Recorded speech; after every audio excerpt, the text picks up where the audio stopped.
And I'd like to welcome you to Unity. Welcome today, everyone. I'd asked Dale when he asked me would I speak today because he would be out of town. And I always ask him, as I ask Reverend Therese in Hilton Head when I go up there, what would you like for me to share with the congregants? And Dale said, well, it's Black History Month. Why don't you share something on Black history? So I said, what do I know about Black history, you know? Well, I do research, regardless of what I think I know. I always do my research because I learn by doing research. And I can learn so much by what others have learned and have put into literature. So when I think about, or when we all think about Black history, we think about slavery, we think about freedom. And what stuck out to me was freedom. A lot of us are enslaved, whether we're Black, whether we're whatever our culture is, whatever the skin color is. A lot of us are enslaved.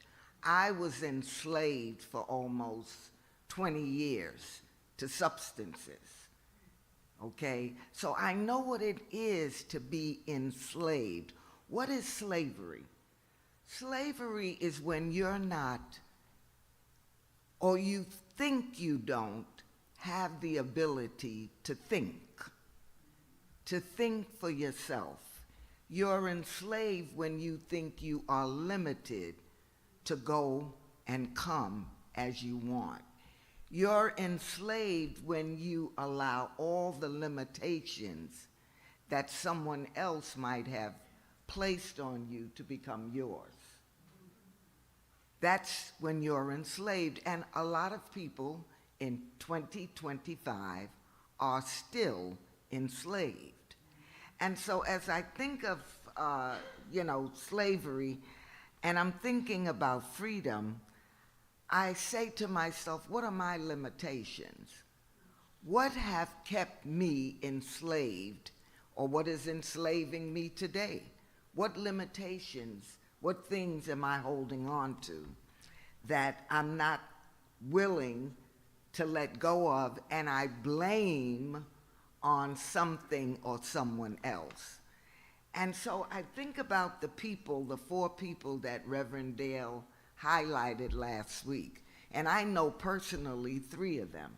I know Johnny Coleman, I know Mary Tompkins, and I know, I forgot the other lady's name, but I know, anyone remember her name? The other 4. Well, anyway, I know them from going to the Village. I've been to POT with Johnny Coleman and Mary Tompkins and Della Reese and Les Brown and Ayanla Van Sant and all of them.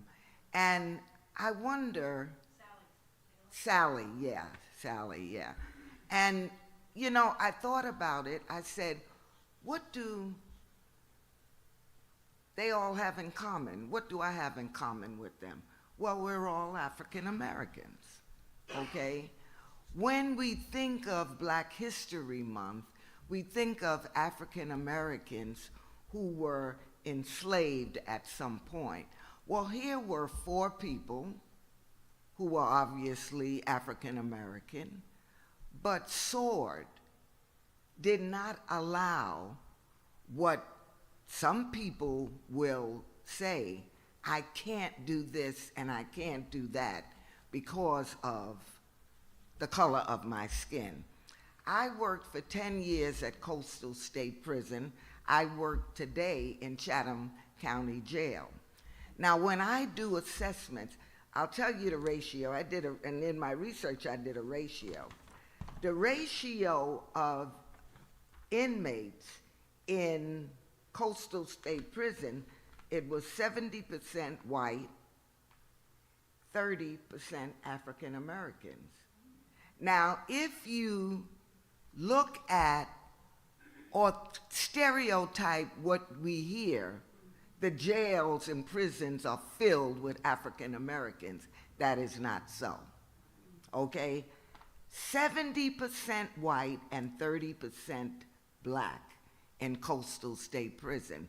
When I do assessments on whites, they feel they don't get the amenities and the resources that they should get in life because they are not black.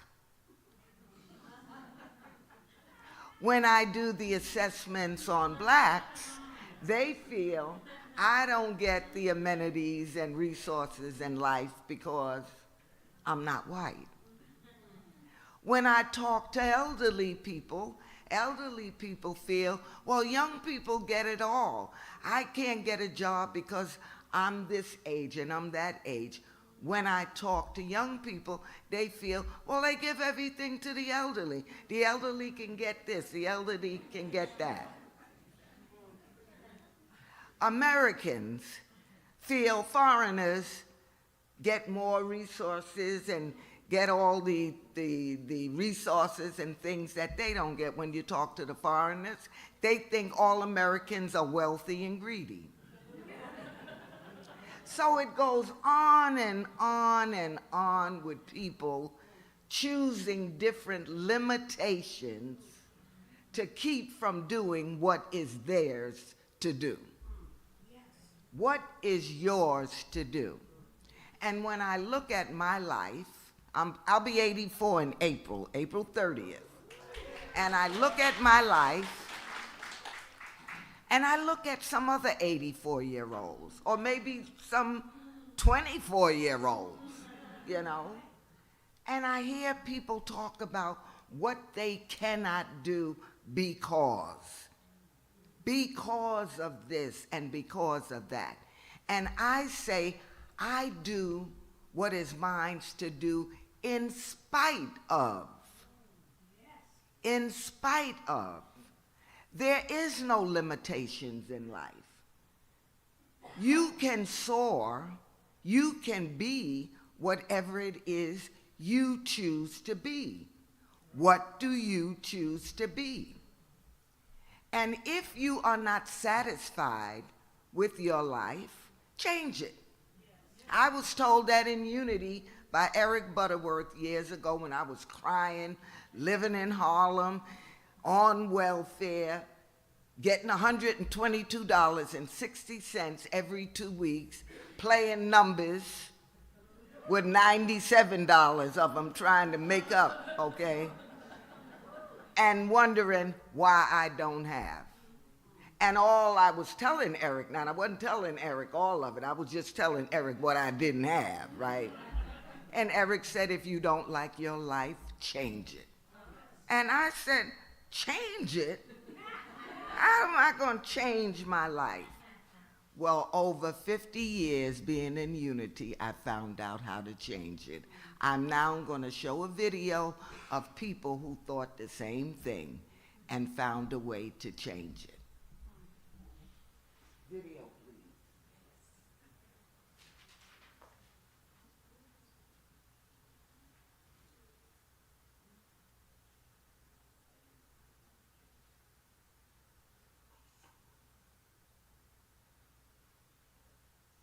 Frederick Douglass, former slave turned abolitionist, known for his powerful oratory and writings, advocate.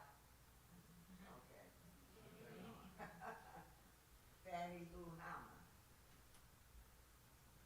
Okay, thank you. Fannie Lou Hamer, civil rights activist who fought for voting rights in the segregated South, known for her impactful speeches on racial and economic justice.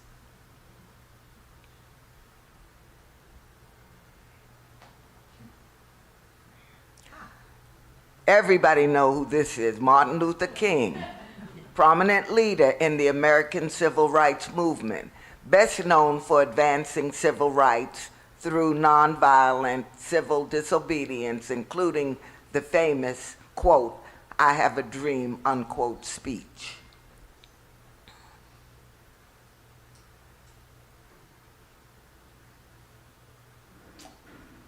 Nelson Mandela, anti-apartheid revolutionary and former South African president, spent 27 years in prison for activism before becoming a global symbol of resistance, forgiveness, and reconciliation.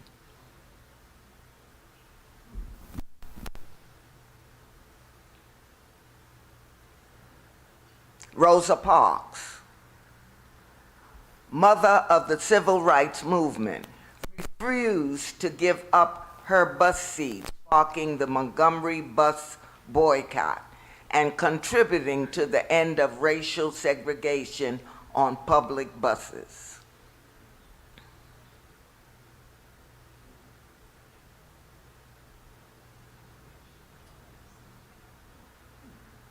Ruby Bridges, first African-American child to desegregate an all-white elementary school in the South, symbolizing courage and resilience during the civil rights movement.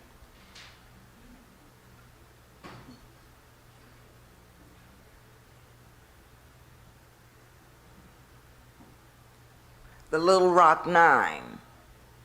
Many white schools did not want black students to attend. It was a very difficult journey for the Little Rock Nine, but they helped the nation take a huge step forward in desegregating schools.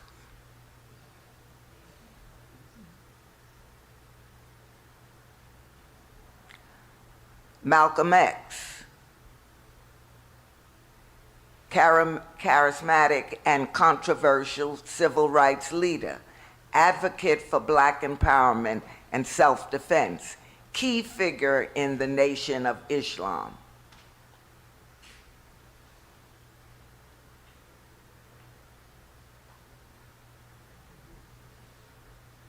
President Obama, 44th President of the United States, made history as the first African-American president focusing on healthcare reform, climate change, and economic recovery.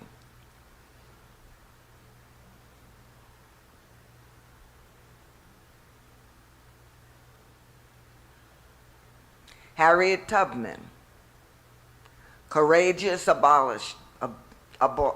abolitionist and conductor on the Underground Railroad, helping hundreds to escape to freedom.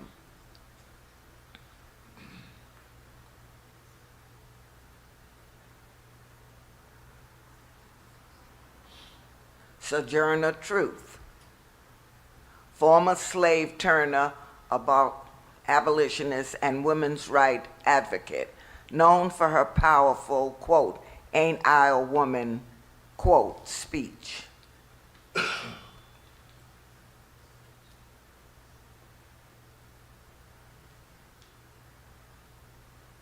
Thurgood Marshall, first African-American Supreme Court Justice, pioneering civil rights lawyer, argued and won the landmark case, Brown versus Board of Education.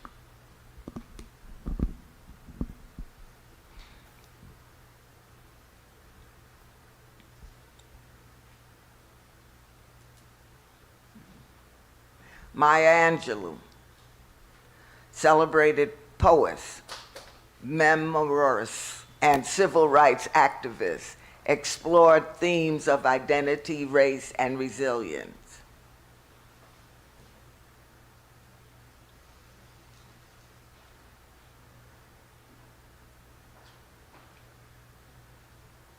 Jackie Robinson broke the color barrier in Major League Baseball, the first African-American player in the modern era, contributing to the broader civil rights movement.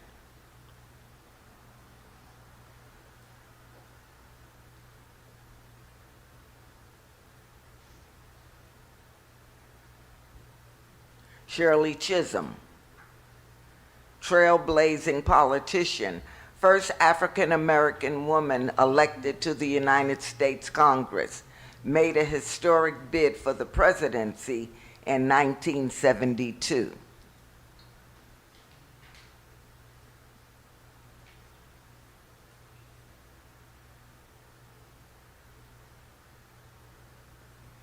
W.E.B. Du Bois, leading intellectual and civil rights activist, co-founder of the NAACP, advocated for civil rights, equality, and education.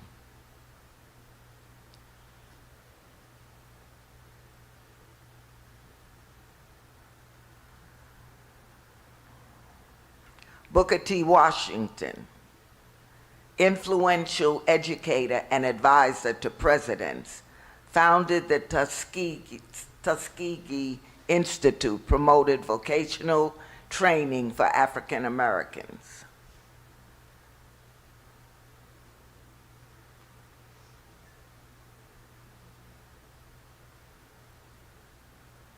Medgar Evers, leading intellectual and civil rights activist, co-founder of the NAACP, advocated for civil rights, equality, and education.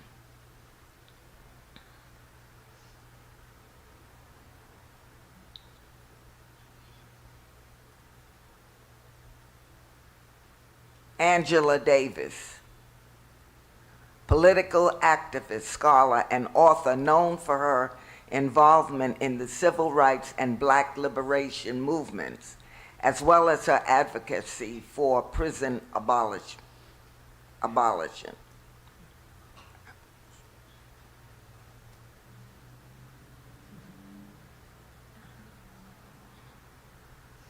James Baldwin, prolific novelist, essayist, and social critic, explored the complexities of race, sexuality, and identity in America through his powerful writings.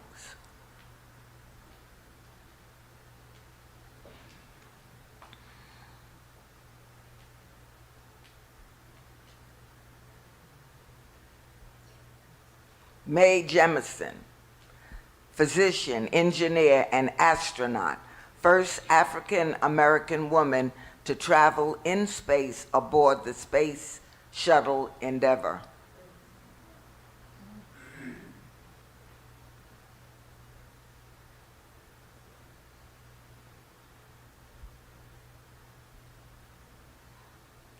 John Lewis, key figure in the civil rights movement, dedicated activist and congressman, played a pivotal role in the March on Selma for voting rights.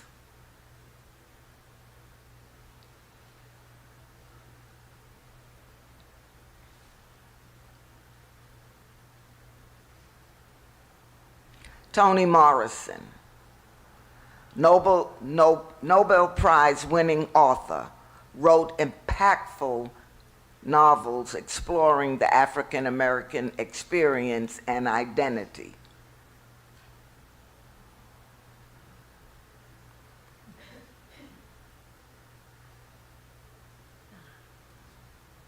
Colin Powell, retired four-star general and former U.S. Secretary of State, first African American to hold these positions, made significant contributions to U.S. foreign policy.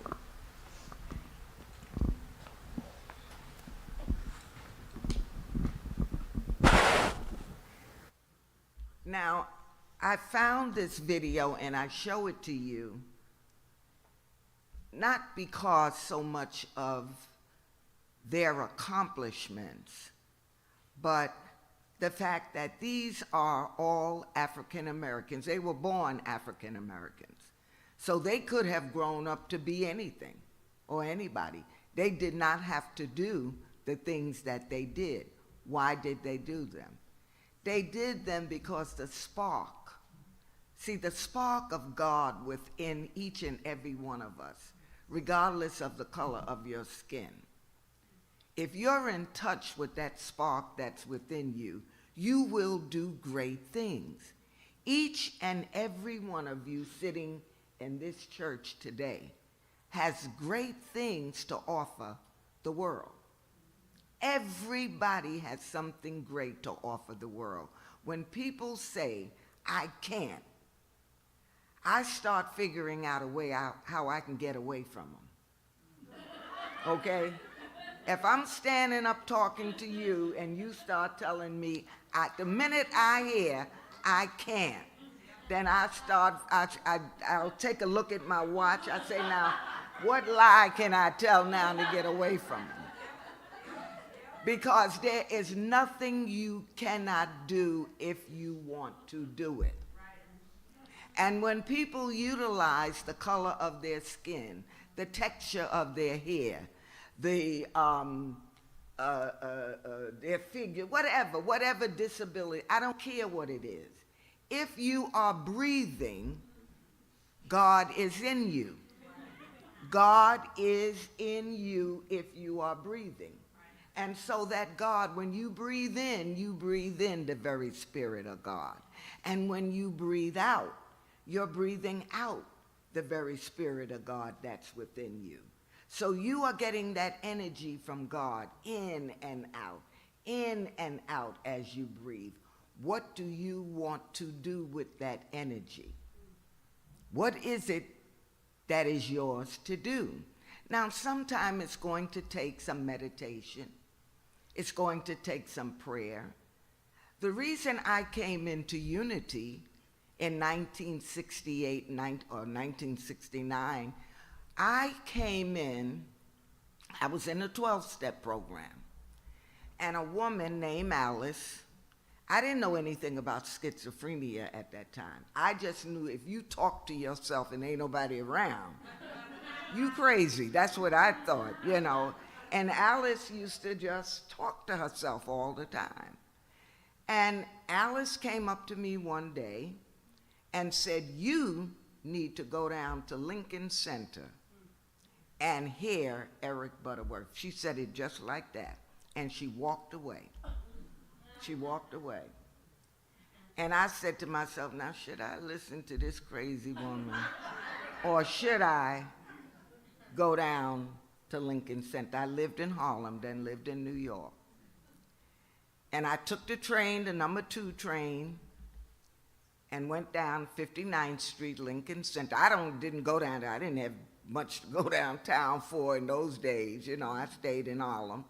But I went down there because I was searching for something, and Alice could see that I was searching for something and was having a difficult time getting it. Alice had gotten it. She was talking to herself, okay? But she had gotten sobriety. But I thought she was crazy, you know? So I went down to Lincoln Center, and Eric was a little guy, little as me. Eric wasn't much bigger than I am, tall as me, black hair, and Olga was sitting there, and I heard Eric talk about how much God loved me. I had never been in what you would call, it wasn't a church, Lincoln Center wasn't a church, but you could feel the spirit in the room. You could feel God, you could feel love. And Eric had a soft, husky voice. And when he talked and talked about God loving me, I felt it. I wasn't dressed up. I didn't have the clothes then to dress up in, didn't have to finance it, didn't have anything, because that is what I thought of myself. And I said, wow. And when I walked out of Lincoln Center and took the train back up to Harlem, I knew that there was a God that loved Evelyn just as she was. Just as she was. I didn't need to impress anybody with anything. I didn't need to dress a certain way. I didn't need to ride a certain car. I knew that God loved me just as I was. And I went back the next Sunday, wore jeans and T-shirts, sneakers, and whatever, and just went. I took classes. That's why I implore you. You want to change your life? Learn how to change your life. Take some of these classes. that is given here. What do they talk about in the classes? How you can change your life. Nobody is trying to brainwash you into anything. But if you want to learn to have a better quality of life, and it ain't working for you now, you the only one know whether it's working for you or not. And I'm not talking about material things. I'm not talking about whether you got a fat bank account or whether you drive a Maserati or whatever. I'm talking about the way you feel about you. If you're not feeling good, and you should be feeling good about you. If you're not, take these classes and find out how you can begin to feel good about you. Because I didn't know what I didn't know. I'm the same person. Okay, I looked in the mirror, I'm 50-something years older, but I'm still the same person. But I'm a different person inside today than I was 50-something years ago, before learning how much God loved me. And what changed, and if things don't change, then something ain't working, okay? And what changed for me is that I thought so much of myself. I said, you know, I do want to help people in a 12-step program. I want to become a social worker. I went back to school. I got a master's in social work. I went even further and got a license. I went further than that and got a certified alcoholism and drug counselor certification.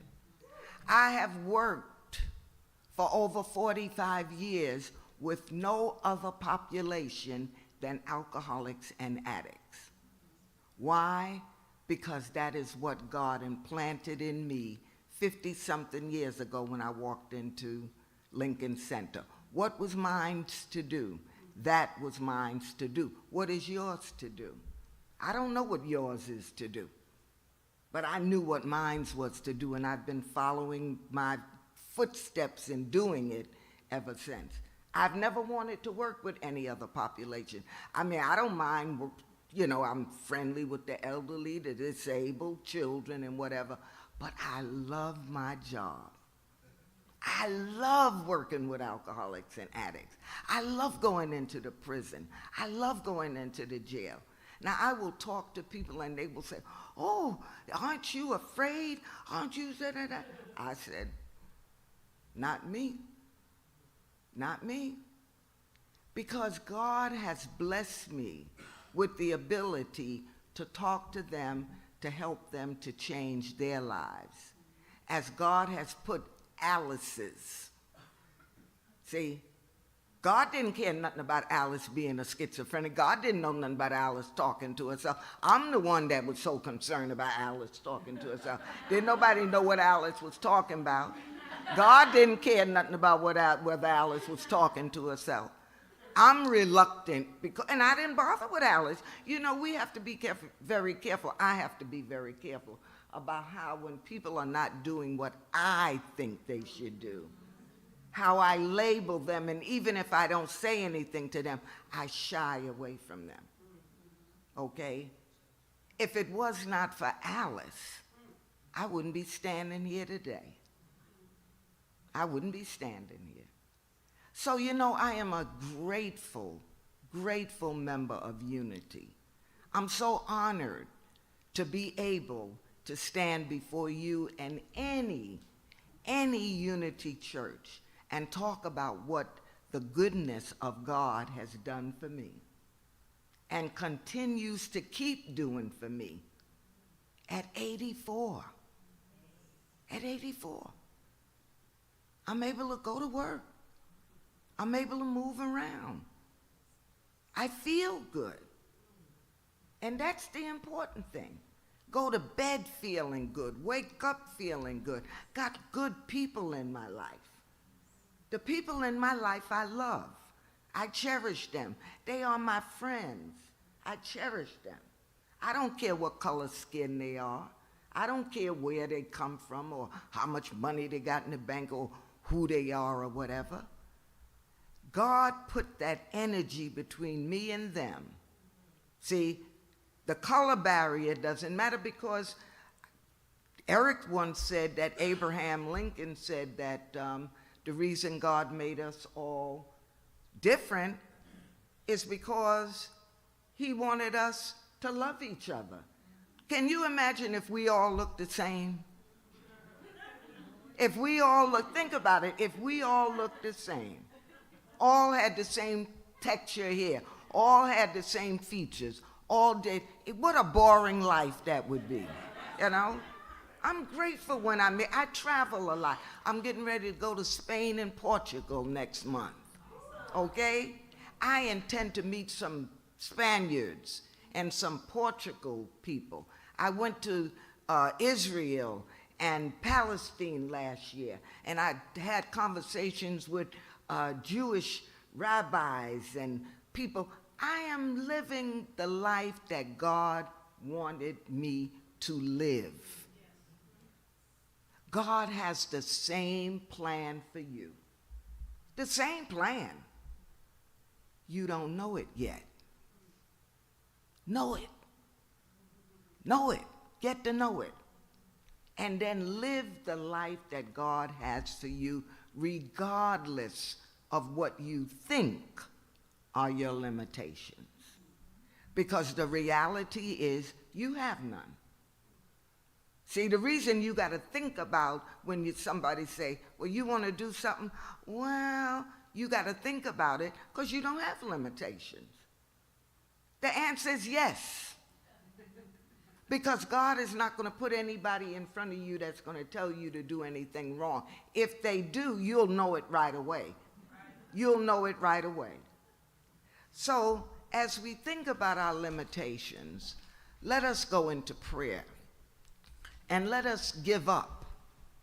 Let us give up those limitations and know that we got nothing but courage, strength, and the goodwill to do what is ours to do.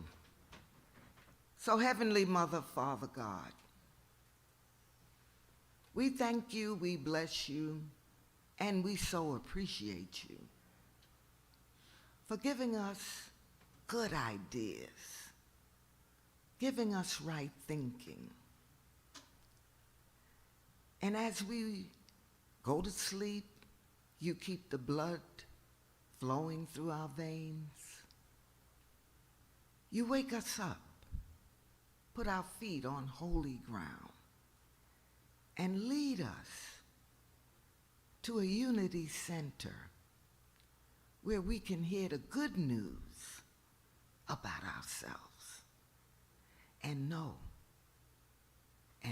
that we know that we are one with you. So it is, and we let it be. Amen.